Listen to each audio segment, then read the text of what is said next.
vous souhaitez intégrer la pratique du yoga dans votre quotidien, mais vous perdez le fil ou vous avez peur de mal faire.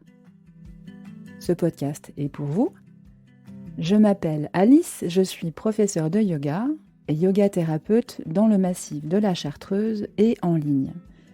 J'accompagne les personnes en quête de fluidité, d'ancrage, d'alignement dans leur corps et leur vie, grâce aux outils et à la philosophie du yoga.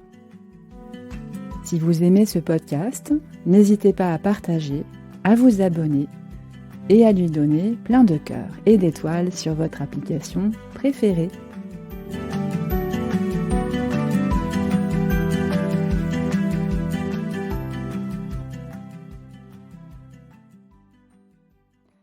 Bien souvent, lorsqu'on commence à pratiquer en autonomie, la question qui arrive assez vite, c'est comment ne pas se blesser.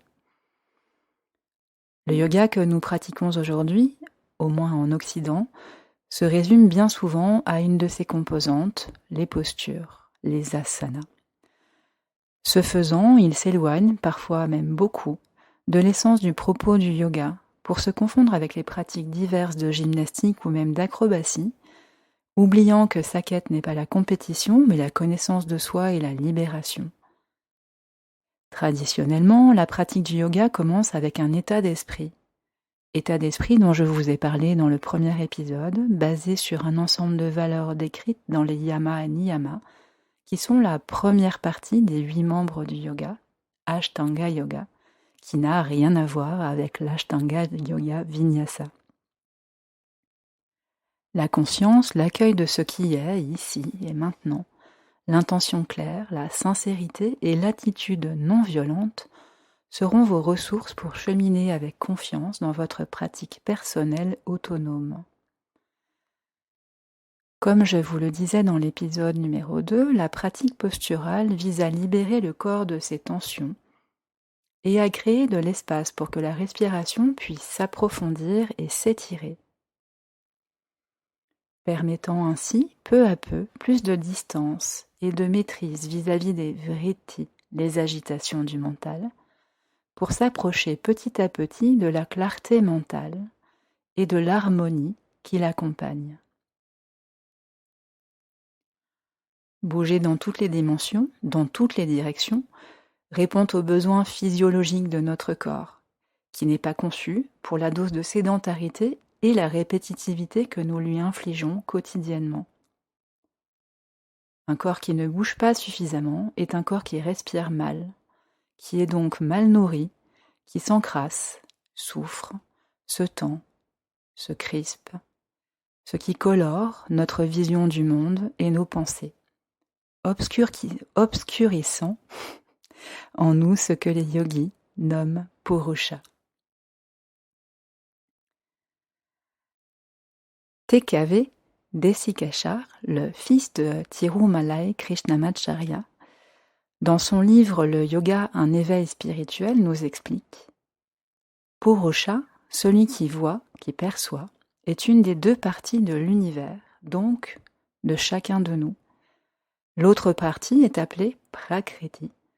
C'est la matière, traduit par celui qui est vu. Il est dit que lorsqu'on ne fait pas de distinction entre les deux, l'esprit est voilé par avidya. Vidya signifiant connaissance. A étant la négation. Avidya peut-on être compris comme l'absence de connaissance. Les expressions d'avidya sont le petit ego, le désir, l'aversion et la peur.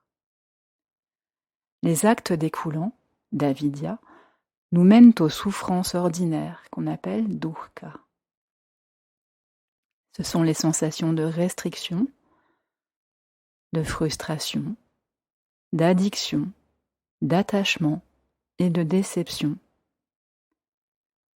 Desikachar, dans ce livre Enseignement, nous dit en ces termes: pour éviter dukkha, il faut un état d'esprit différent.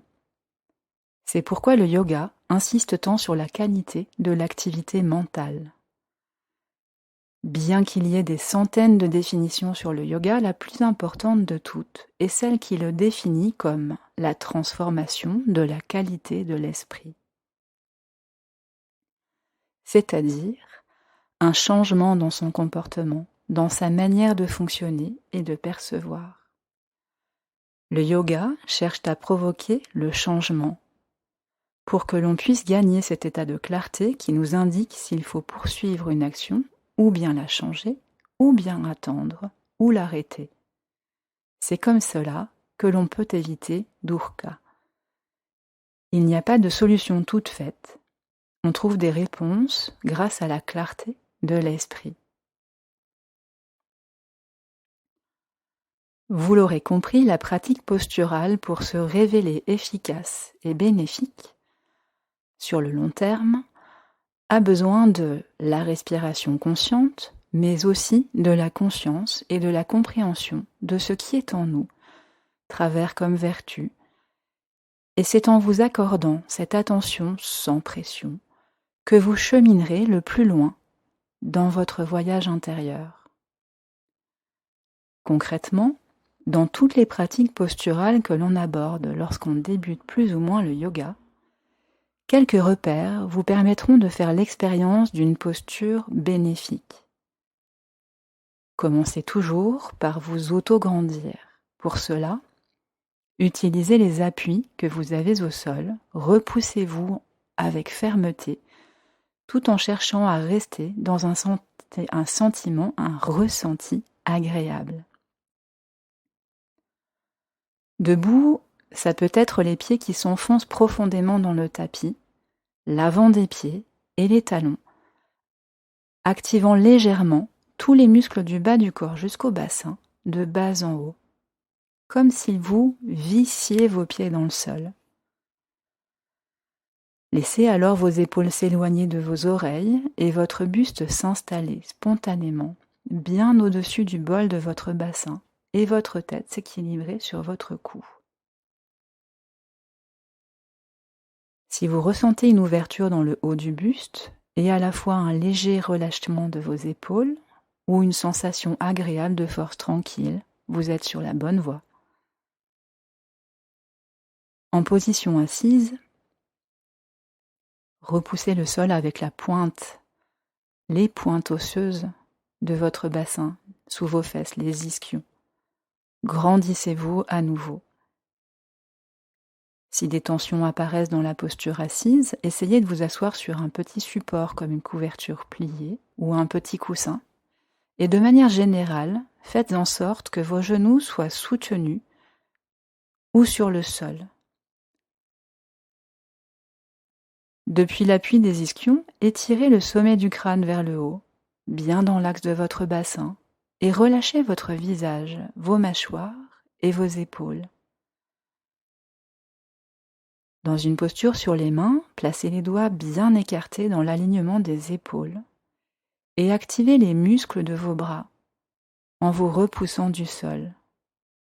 Et encore une fois, grandissez-vous. Ensuite, dans vos postures, veillez à rester dans l'amplitude et l'intensité, qui vous laisse la possibilité de respirer avec douceur, profondeur et régularité, sur plusieurs cycles respiratoires.